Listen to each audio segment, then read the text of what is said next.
नमस्कार, मी समृद्धी जाधव. स्वागत आहे तुमचं टॉप न्यूज मराठीमध्ये.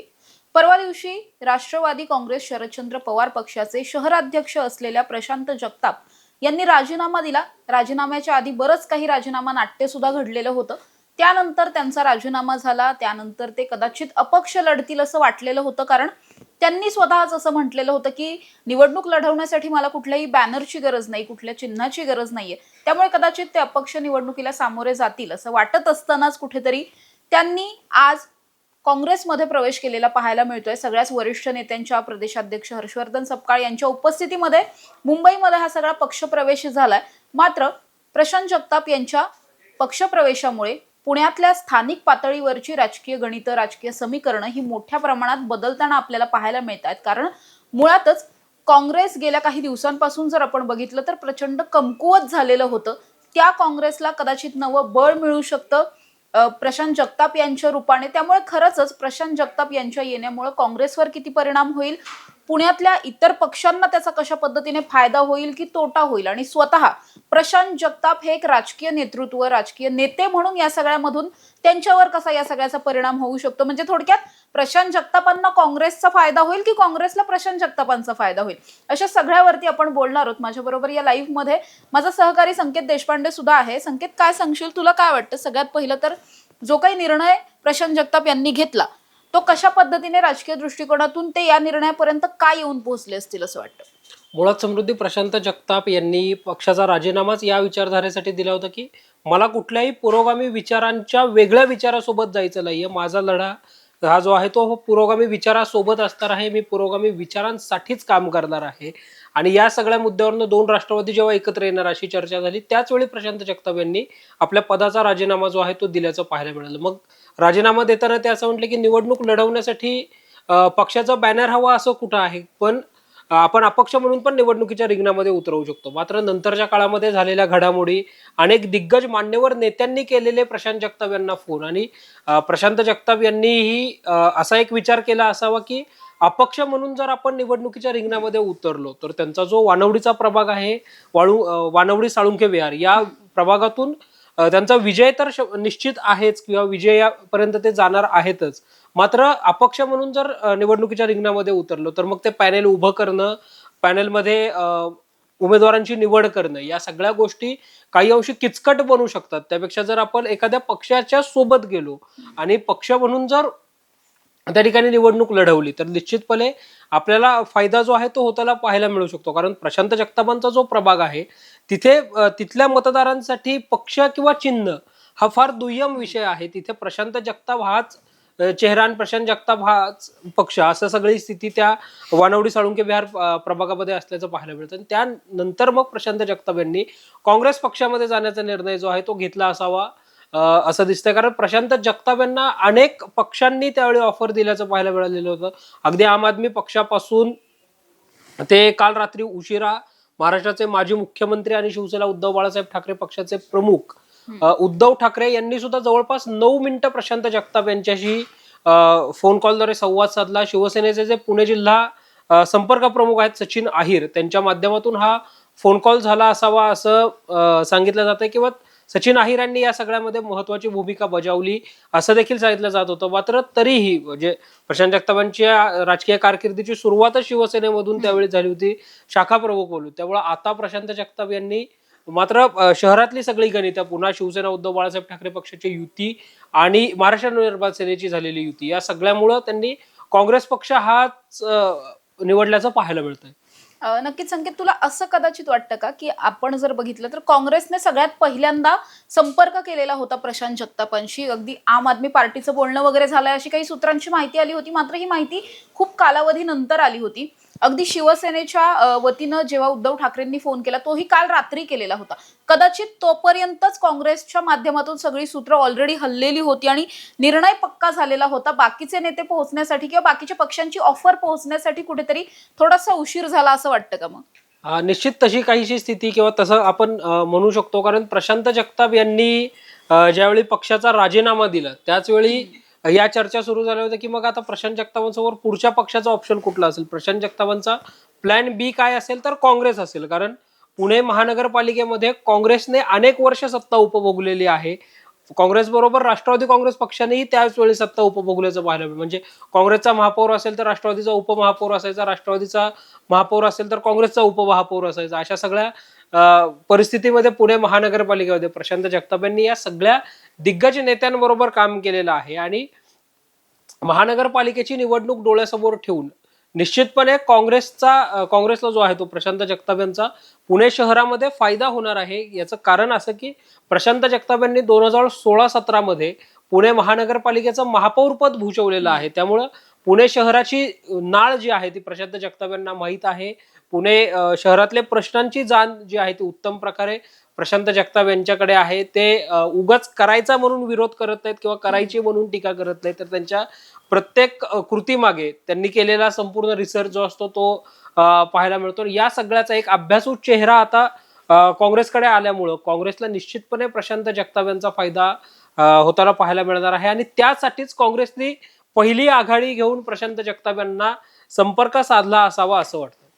नक्कीच संकेत, आपण जर बघितलं तर प्रशांत जगताप यांनी जवळपास 25-26 वर्षांचा कालावधी एकाच पक्षात काढला. कदाचित मला असं वाटतंय की आता दोन्ही राष्ट्रवादी एकत्र येण्याच्या चर्चा आणि तशा पद्धतीची जर समीकरणं तयार झाली नसती तर कदाचित आपण म्हणू शकतो की त्यांनी लाईफ लॉंग सुद्धा ते या एकाच पक्षात राहिले असते. म्हणजे आत्ताच्या काळात जर आपण बघितलं तर पक्षांतर करणं, पक्ष बदलणं ही इतकी लहान गोष्ट झालेली आहे. म्हणजे काही वर्षांपूर्वीपर्यंतचा असा काळ होता की पक्षांतराचं लचांड आपल्या नावावरती नको बाबा, अशा पद्धतीने बोलायचे राजकीय नेते. मात्र आता पक्षांतर करणं किंवा पक्ष बदलणं, एकीकडून दुसरीकडे जाणं, काहींना सोबत घेऊन जाणं वगैरे, ही अक्षरशः आपण म्हणू शकतो एक प्रथा परंपरा राजकीय सगळ्या गोष्टींमध्ये बनत असताना, राजकीय वर्तुळामध्ये बनत असताना, दुसरीकडे प्रशांत जगतापांसारखा नेता जो 25 वर्ष सलग एका नेत्याबरोबर आपण म्हणू शकतो एकनिष्ठ राहिला, निष्ठावान राहिला, अशा पद्धतीने निष्ठावान नेत्याबरोबर जे काही घडलं, दोन्ही राष्ट्रवादी एकत्र येण्यामुळे त्यांच्यामध्ये जो काही संघर्ष निर्माण झालेला होता,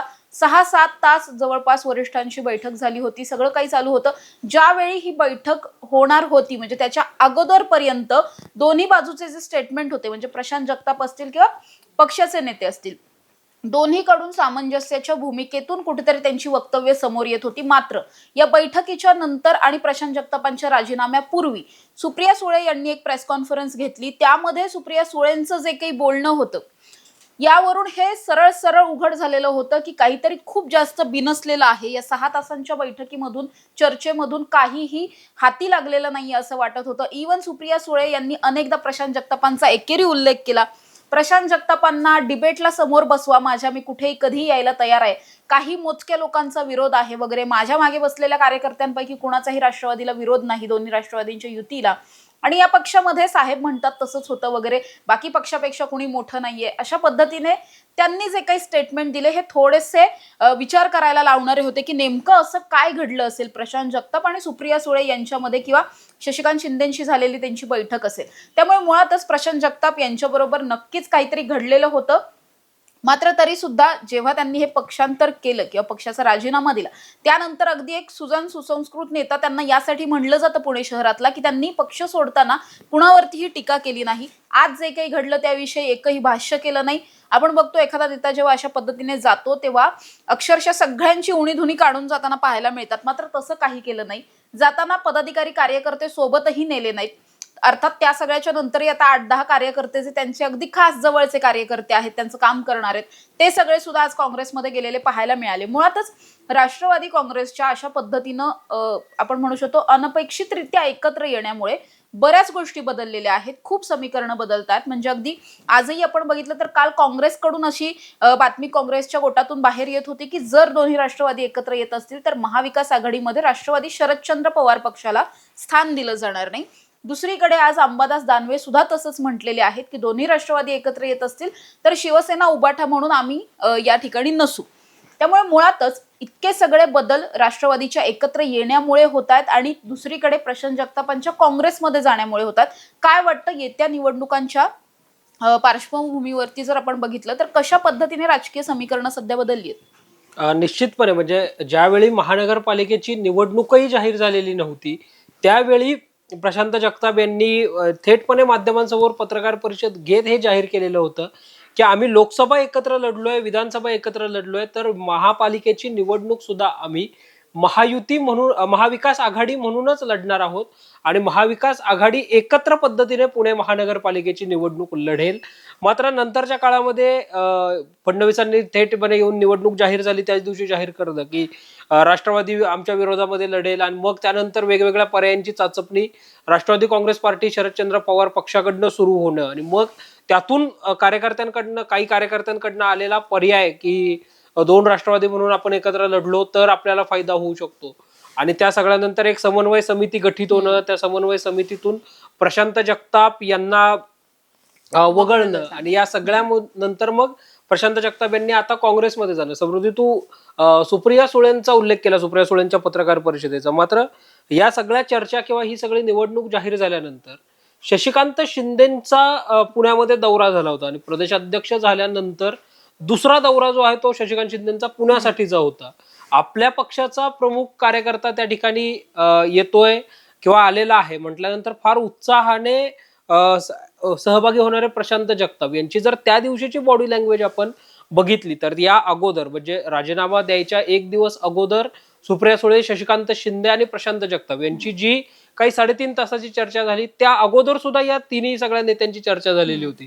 त्यामुळे त्याच बैठकीमध्ये काहीतरी मोठं घडामोड ठरलेली आहे का असं वाटावं अशी ती प्रशांत जगताप यांची बॉडी लँग्वेज होती. कारण ते फारसे आनंदी दिसले नाहीत, ते अपसेटच दिसत होते. आणि त्यानंतर सुद्धा म्हणजे प्रशांत जगतापांनी काल एका मुलाखतीमध्ये किस्सा असा सांगितला की 12 डिसेंबरला ज्यावेळी मी शरद पवारांना भेटलो, 12 डिसेंबर हा शरद पवारांचा वाढदिवस आहे आणि त्या दिवशी शरद पवारांना भेटत असतानाच काहीसे मी भावूक झालेलो होतो यासाठी की भविष्यात जर दोन राष्ट्रवादी एकत्र आल्या किंवा काही वेगळा निर्णय झाला तर मला साहेबांशी साथ सोडावी लागणार आहे आणि मी साहेबांना यापुढं इतका निवांतपणे भेटू शकणार नाही ही सल मनामध्ये होती आणि म्हणून मी अपसेट होतो असं काल प्रशांत जगताप जे आहेत ते म्हणताना पाहायला मिळाले. त्यामुळं दोन राष्ट्रवादी एकत्र येण्याच्या चर्चा या वरिष्ठ पातळीवर फार सिरियसली तेव्हापासूनच सुरू होत्या का असा सगळा प्रश्नही या निमित्ताने पडावा अशी सगळी स्थिती आहे. मात्र पुणे शहराचं जर राजकारण आपण बघितलं तर पुणे शहरामध्ये काँग्रेसने ज्या पद्धतीने काल विजय वडेट्टीवारांनी माध्यमांसमोर सांगितलं होतं की दोन राष्ट्रवादी जर एकत्र आल्या तर काँग्रेस स्वतंत्र निवडणूक लढेल. मात्र काँग्रेसनी आता स्वतंत्र निवडणूक लढावी अशी पुणे शहर काँग्रेसमधली स्थिती नाही, कारण काँग्रेसची तितकी फारशी अनुकूल अशी स्थिती नाहीये. 9च नगरसेवक 2017च्या निवडणुकीमध्ये निवडून आलेले होते. त्यामुळं आणि आज अंबादास दानवेंनी ही भूमिका जाहीर करलं की जर दोन्ही राष्ट्रवादी एकत्र आल्या तर आम्ही वेगळा विचार करू. अर्थात ठाकरे गट आणि मनसेची युती आहेच, त्यामुळं हे 3 पक्ष एकत्र येऊन संयुक्तपणे निवडणूक लढू शकतात अशी एक शक्यता आहे.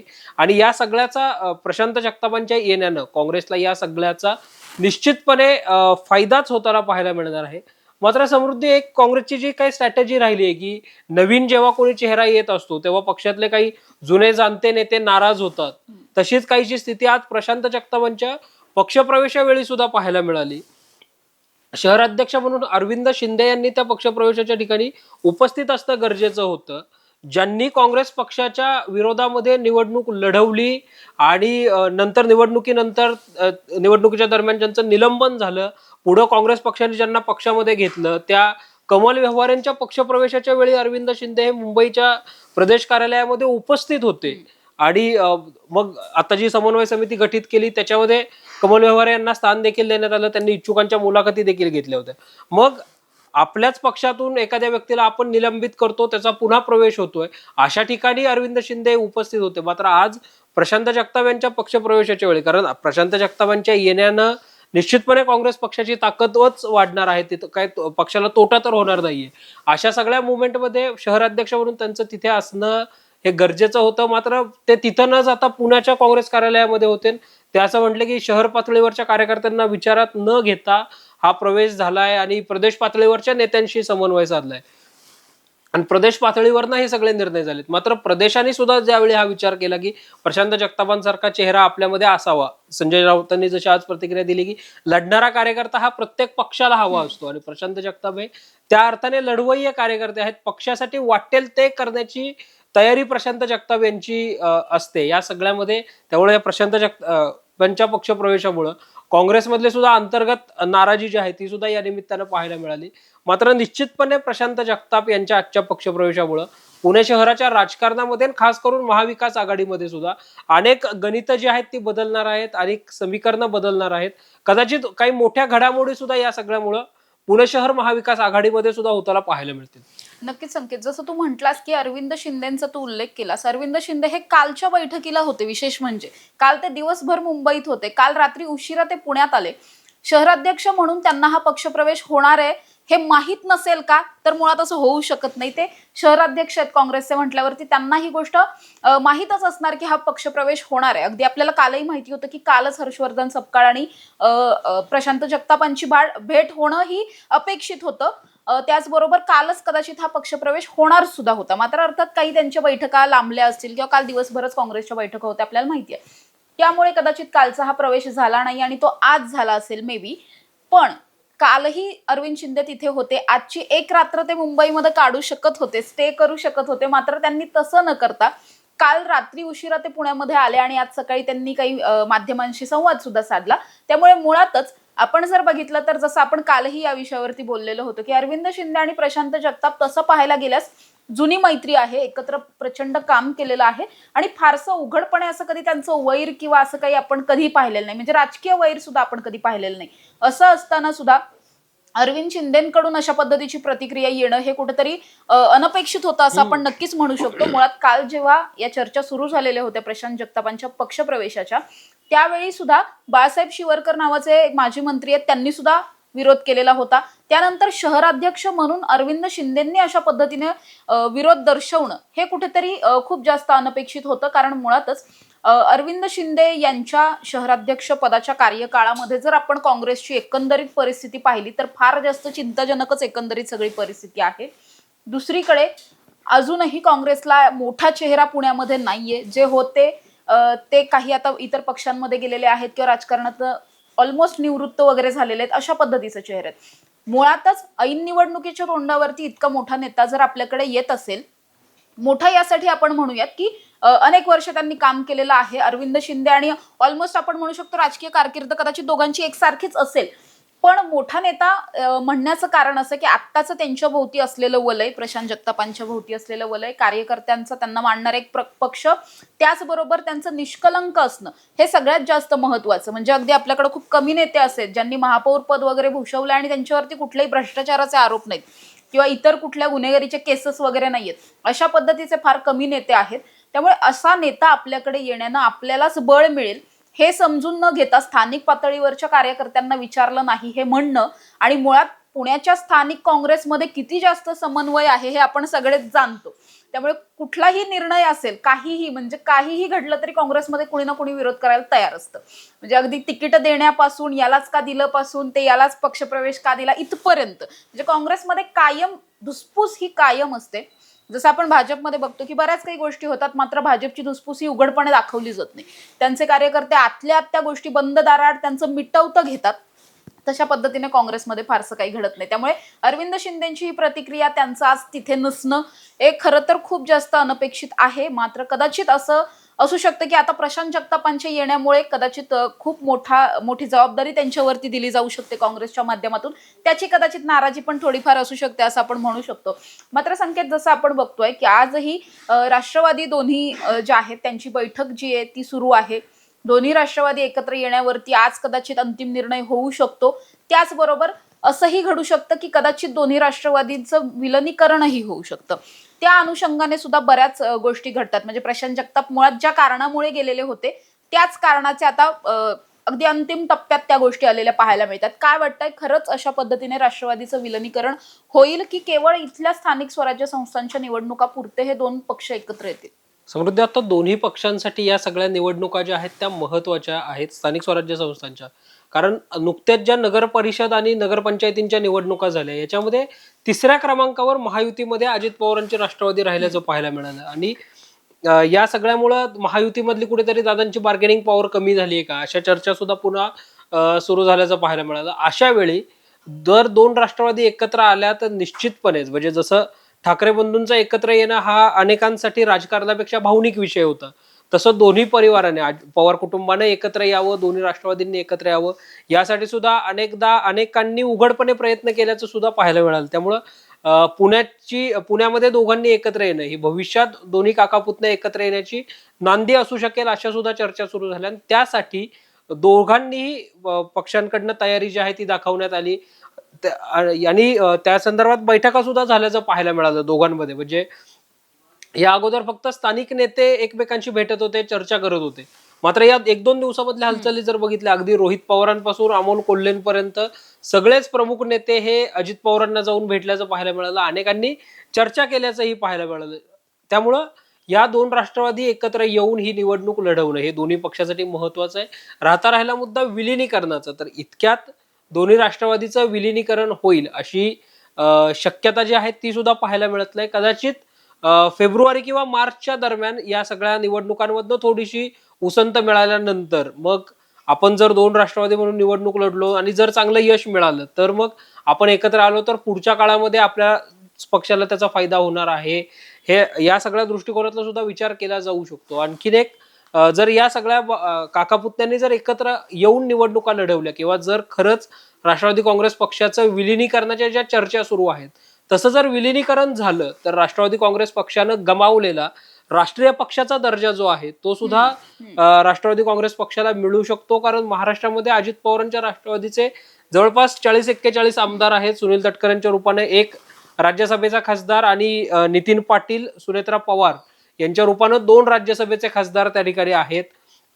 विधान परिषदेमध्ये सुद्धा अजित पवारांच्या राष्ट्रवादीची चांगली संख्या आहे. जवळपास 10 ते 12 आमदार अजित पवारांच्या राष्ट्रवादी काँग्रेस पक्षाचे असल्याचं पाहायला मिळतं, राज्यपाल कोट्यातनं झालेल्या इद्रिस नायकवडींना धरून. त्यामुळं या सगळ्याचा देखील फायदा जो आहे तो पक्ष संघटनेसाठी अजित पवारांना होऊ शकतो. आणि भविष्य काळामध्ये त्या दृष्टीने पावलं जी आहेत ती दोन्ही पक्षांकडनं उचलली जाऊ शकतात. तुर्तास मात्र विलिनीकरण न होता निवडणुकांवर फोकस करून निवडणुकांची रणनीती दोन्ही पक्षांकडनं आखली जाऊ शकते. संकेत, आपण जर बघितलं तर जसं तू म्हटलास की विलनीकरणाची चर्चा तशी फार कमी वाटते, शक्यता फार कमी वाटते. मात्र आपण जर बघितलं तर गेल्या काही दिवसांमध्ये राष्ट्रवादी काँग्रेसमध्ये बरीच उलथापालथ झाली होती. राष्ट्रवादीच्या अनेक नेत्यांवर खूप गंभीर स्वरूपाच्या टीका झाल्या होत्या, अनेकांवर गैरप्रकाराचे आरोप झालेले होते. असं सगळंच घडत असताना राष्ट्रवादीकडून आपण जर बघितलं, म्हणजे शरदचंद्र पवार पक्षाकडून जर बघितलं तर केवळ माणिकराव कोकाटेंचा जो मुद्दा होता त्या याच्यामध्ये रोहित पवारांनी आवाज उठवलेला होता. पण तेच जर आपण दुसऱ्या काही मुद्द्यांमध्ये जर आपण पाहायला गेलो, म्हणजे अगदी आपण फार लांब नको, आपण पुण्याचं बोलतोय तर आपण पुण्यातल्या मुंडवा जमीन गैरव्यवहाराबद्दल बोलूयात. तिथे जेव्हा पार्थ पवारांचं नाव आलं त्यावेळी मात्र राष्ट्रवादीनं फारसा विरोध केला नाही.